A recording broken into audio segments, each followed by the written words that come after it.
Salom o'rtoqlar, bugun sizlar bilan omborxonaga aylanib qolgan mehmonxonani uborga qilamiz. Eski shkafimiz yotoqxonaga sig'magani uchun mehmonxonada turadi. O'rtoqlar, vaqt buncha tez o'tyapti. Farzandlarimga yozni boshida kiydirgan kiyimlarim yoz oxiriga kelib kichkina kelib qoldi. Ishimni shu mittivoylarimni kiyimini sartaroshga qilishdan boshladim. Kiyiladiganlarni shkafga, berib yuboradiganlarni paketga joylab qo'ydim. Men namozlarimni shu xonada o'qiyman, Qur'on tilovatimni ham shu xonada qilaman.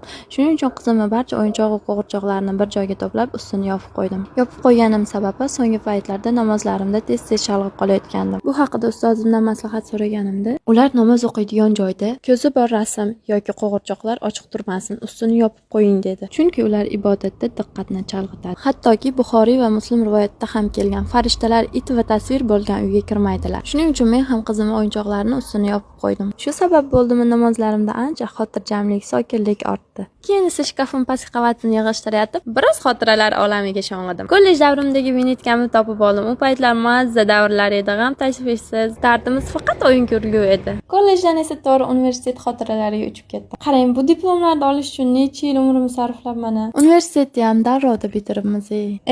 Vaqt oqar daryo deb bekorga aytishmas ekan, o'rtoqlar. Kechagina o'zimiz shu hayotda yashayotgandik, bugun esa xotiraga aylandi. Sizlarda ham shunaqa bo'lyaptimi yo faqat mendami?